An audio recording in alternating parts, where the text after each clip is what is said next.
They missed multiple opportunities to slam the door shut. They allowed the Cardinals to keep knocking at the door, and yet the fact that this team is 6-2 over its last 8 games and has gotten to a point where I can feel myself being disappointed in a win somehow made me actually satisfied in the victory. I'm kind of at the same conclusion you are. Like every caller we had to the postgame show, and make no mistake, this is an awesome time to be a Texans fan. They've won 3 in a row for the first time since 2018, since that 9-game winning streak in 2018. That was kind of the thing on the postgame show, is that most of the callers were just super happy they're winning football games, but there were a few that were like kind of nitpicking the way in which they won. And you got to take a step back and go, okay, this is kind of cool that we're at this spot where we're judging the win like you judge a prize fight. You know what I mean? Like, okay, well, I think if it were a prize fight, we weren't looking at a scoreboard. But I think I would. And here's the other thing too, Seth. This is where I'm at with the Texans, is that they have become a team where we don't have to sit there before every game and go, they got to win the turnover battle. Yeah. They've got to do things on the margins because they're the less talented football team. They're the less explosive football. They're going to need a short field. Yeah. They're going to need some of those empty yards in the special teams in the return game. They're going to need some sort of witchcraft in order to win this football game. This is 2 weeks in a row. Yeah. That they have lost the turnover battle, and I would say in fairly cataclysmic fashion. I mean, they've turned the ball over 6 times in 8 quarters, and most of them have been in the opposing team's red zone. The only one that feels... CJ has turned the ball over 6 times turned the ball 6 times have been CJ Stroud turnovers.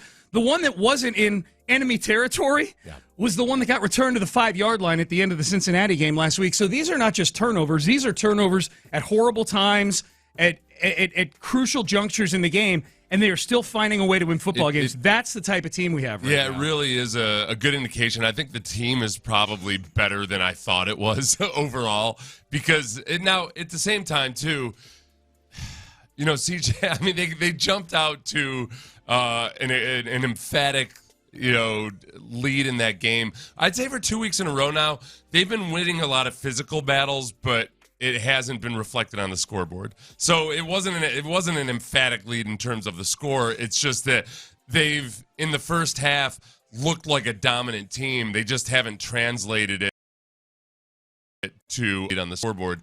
And then in the second half, yesterday, I think the defense first and foremost deserves a lot of credit for coming up with 3 4th down stops. That's a big deal. That's clutch football. At the same time, they're kind of bleeding all over the place. It's like they bled all over the carpet. They avoided bleeding to death, but they bled all over the carpet. Yeah, I don't know if the Cardinals punted in the second half of that game. Yeah. Like, it had to keep coming down to those moments. Now, the big thing about yesterday that I think people need to understand is that the Texans on defense played the entire game in nickel. Tavier Thomas was their will linebacker. So you've got a guy who on the roster is listed as a cornerback playing linebacker the whole game. And, and then obviously when they're a normal nickel, he's playing out there. So that's at least a partial excuse for why James Conner and the rest of them were able to run as well as they did. The defense came up clutch in big moments. I actually feel pretty encouraged by yesterday's performance, given how they had to play on defense. They still they've missed tackles with and without their starters. They got to stop missing so many tackles. Yeah. I don't know. I have a really hard time believing that they could go far in the playoffs with missing as many tackles as they are. But it's I don't know if they haven't shown substantial. They've improved a little bit, but they haven't shown substantial improvement. But all in all, they've won 6 out of their last 8 games. And good teams win ugly games. This is not like a cardiac kids type of Hail Marys and weird turnovers at the end or anything.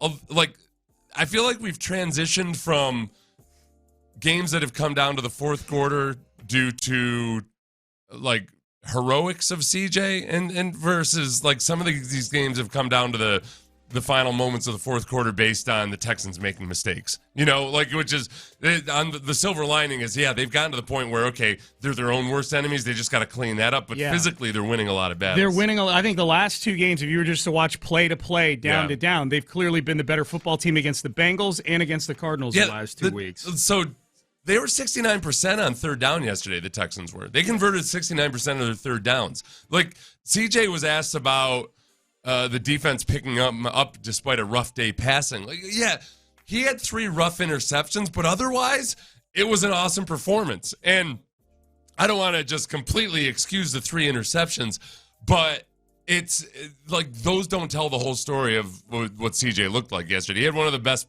passes I've ever seen, 55 yards in the air to Tank Dell with pressure in his face. He had 269 yards or 259 yards passing at halftime. That's the thing. At halftime, it felt like they were going to name their score. Yeah, on that's their end. You know, like they. I mean, Devin Singletary had 84 yards rushing at halftime. If you just saw that stat, forget about all the other numbers. You said, man, Singletary's got 84 yards.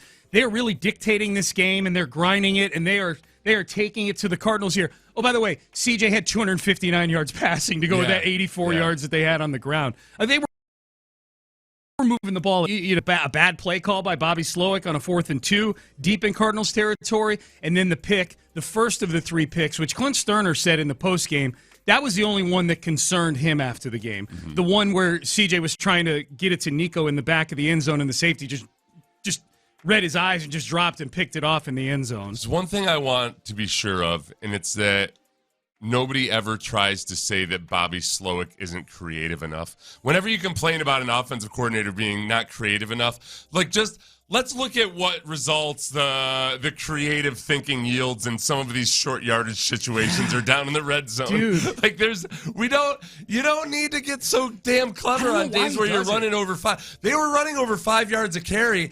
I think the thing that knocked them down to 4.4 might be all of the little clever gadgetry, the stuff that you do when Boone and Beck each had 1 carry, and it was those carries in those had-to-have-it situations where they got stuffed. Other than that, Singletary's just piecing. I feel like Beck is just so much trying to make fetch happen.